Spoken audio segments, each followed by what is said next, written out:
right, good morning. It's Sunday. We're going to go over how to start the process of being able to hunt on specifically Fort Cavazos. And this process will be similar to other military installations out there that utilize the iSportsman system. But if you want to use the training area to hunt, fish, recreate, this is how we do it. So I'm going to do a screen recording narration for you and just walk you step by step. So this is the front page of Fort Cavazos iSportsman. This is, if you've hunted other installations, this is probably familiar to most of you. Every installation's a little different. Their iSportsman teams are local, so it depends on how thorough and how detail-oriented every iSportsman staff is. So every page is going to look different. There's going to be different requirements. There's going to be different laws that they have to follow depending on the state that they're in. But right now we're just going to talk about Fort Cavazos and try to make this as easy to understand as possible. So we're going to log in, and since I've already purchased my permit, we're going to go ahead and renew my son's permit there. All right. So once you get a new permit, or once you register in iSportsman, your page is going to look very similar to this. This is my son's page. He's a youth hunter, so it's going to be a little bit different compared to if you're an adult or active duty service member, but generally all the same requirements. So what you got to do, first things first, is you have to check out this UXO briefing validation here. All you're going to do is click on that, and then you're going to read that and then start the safety briefing. And essentially it's a video, talks about the UXOs that are on the installation. If you spend enough time here, you will eventually run across one.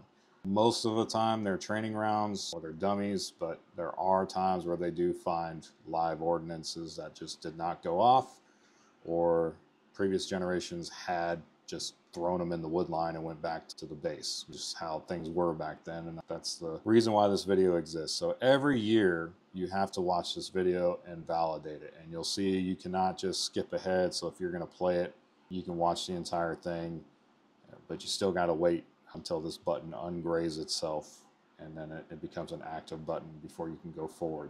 So once you've done watching that video, you're going to press take quiz, super hard quiz. Did you watch the entire video?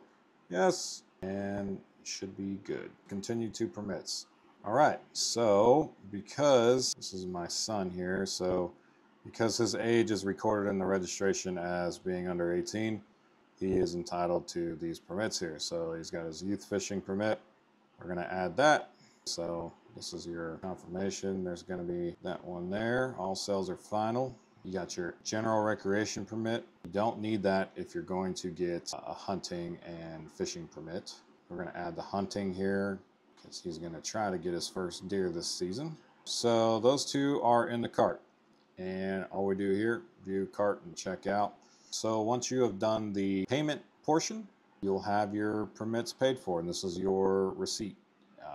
I highly advise you to print the receipt if you can. And what it brings up actually is your actual permit. So this is what you're going to have. So those are your permits. You can save these. If you're an iPhone user, you can just save them to your files and they'll download, and you'll have them in your file app. So check-in is going to be this page. And reservations aren't open yet. Once the clock hits noon, this will be open. I can make a reservation for the next day if I need to. But we just want to go dove hunt today. So let's say we're going to go check in now. We want to see what's open. So since I want to go dove hunting, this is what I'm going to do. I'm going to check in right now. You can make a reservation for the next day, but that doesn't open up until noon. We'll go over that some other time. Click check-in. Since I'm dove hunting, it's going to be under small game hunting, and then you're going to have these acknowledgments pop up, and these are reminders. So your vehicle range pass comes with the permit that you save and you print out, because you got to have that printed out and on you at all times.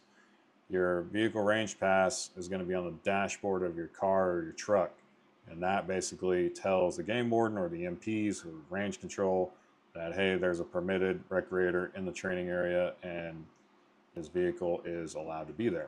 If you have participants and you check them in on your behalf, just a reminder that they cannot check out or you cannot check them out, rather. They have to check out at the end of the hunt or the time.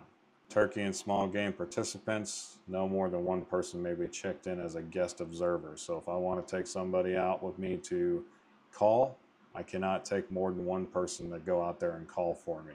Observers are not authorized to participate in hunting activities while checked in as an observer. Now, if you want you and your buddy to go hunt, then you both need to check in as turkey hunters and fill up those 2 hunting slots.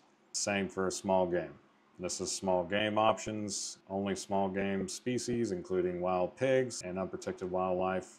Deer and turkey may not be hunted while signed out under this option.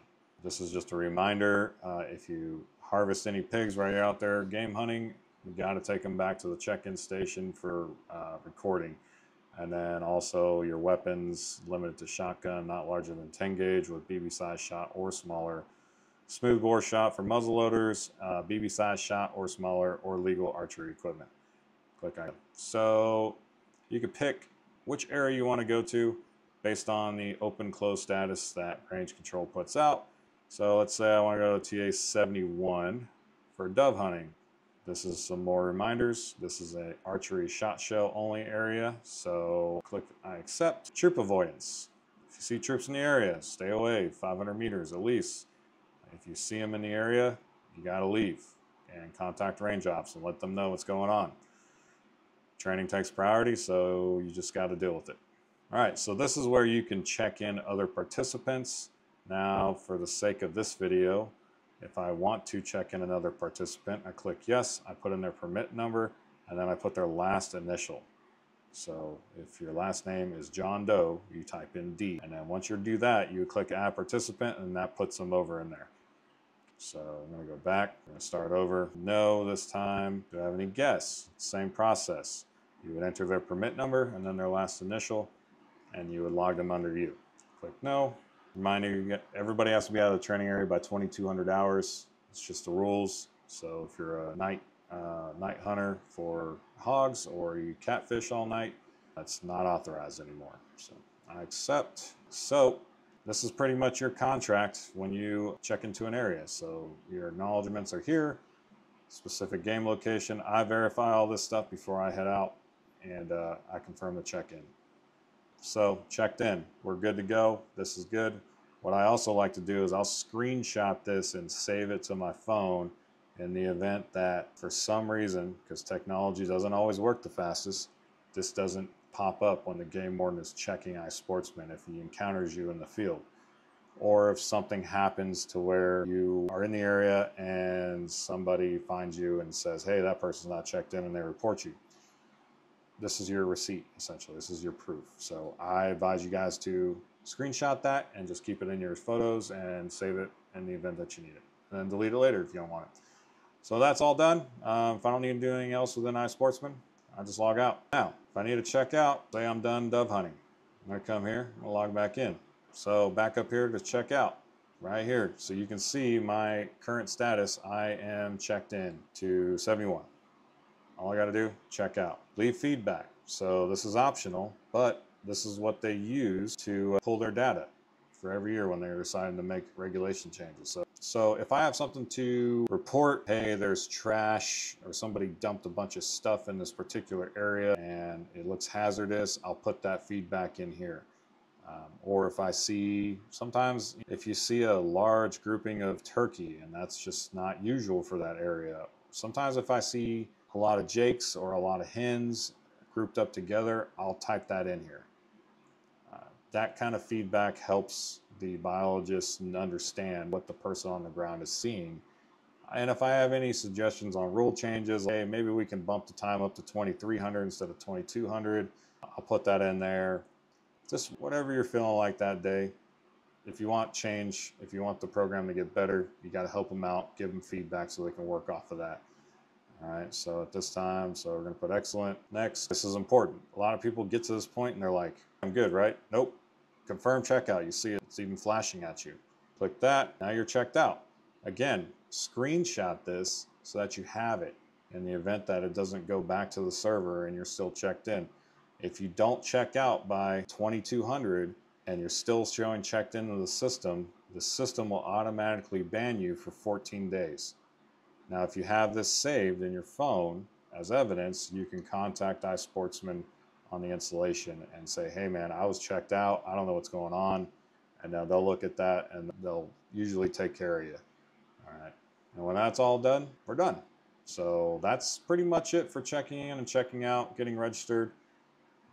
So that's pretty much it for checking in and checking out. It's not too difficult. There is some buttonology to learn to get proficient at it, but for the most part, pretty simple. If you have questions, comments, put them down in the comment section or send us a message and we'll try to help you out and get the answer for you if we don't know the answer. Until then, the next video, we're going to cover more of the buttonology within iSportsman and how you can use it to your advantage to help you plan out your hunts and your fishing trips. All right, thanks.